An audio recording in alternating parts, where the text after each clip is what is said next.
Մեթյու Հենրի, ամենօրյա ընթերցանություն, օր հունվարի 26։ Զգույշ եղեք, որ ձեր ողորմությունը չանեք մարդկանց առաջ նրանց ցույց տալու համար, այլապես վարձք չեք ունենա ձեր հորից, որ երկնքում է։ Մատթեոս 6:1 խոսք։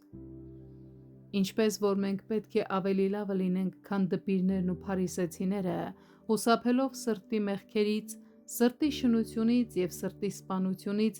այնպես էլ նույն կերպ պետք է ջանանք պահպանել ու զարգացնել սրտի հավատքը, այն ամենը, ինչ անում ենք, կատարելով ներսից բխող կենդանի սկզբունքից, որպեսզի ընդունելի լինենք Աստծո առաջ, այլ ոչ թե մարդկանց առաջ գովաբանվելու համար։ Այսինքն, պետք է զգուշանանք կեղծավորությունից, որը փարիսեցիների թդխմորն էր, ինչպես նաև նրանց ուսմունքից։ Ողորմությունը, աղոթքը և ծոմապահությունը երեք մեծ քրիստոնեական պարտականություններն են, որոնք արաբների խոսքով օրենքի երեք հիմնասյուներն են։ Դրանց միջոցով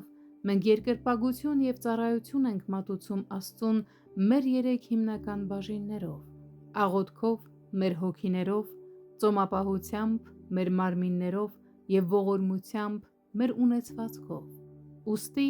մենք պետք է ոչ միայն հեռանանք չարից, այլև բարին գործենք և այն ճիշտ կերպով գործենք, որպեսզի հավիտյան ապրենք։ Այս խոսքում մեզ զգուշացվում է ողորմություն անելիս խուսափել կեղծավորությունից։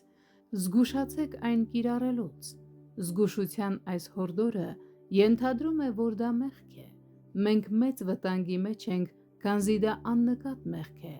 Սնապարծությունը սողոսկում է մեր արարքների մեջ,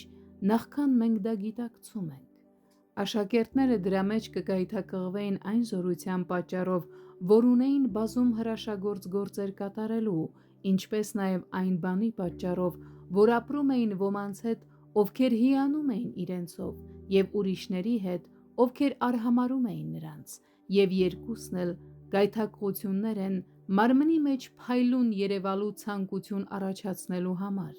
Սա այն մեղքն է, որի մեջ ընկնելու մեծ վտանգ ունենք։ Զգուշացեք կեղծավորությունից, որովհետև եթե այն տիրի ձեր մեջ, ձեզ կկործանի։ Դա այն մեռած ճանճն է, որ փչացնում է թանկարժեք յուղի ամբողջ տուփը։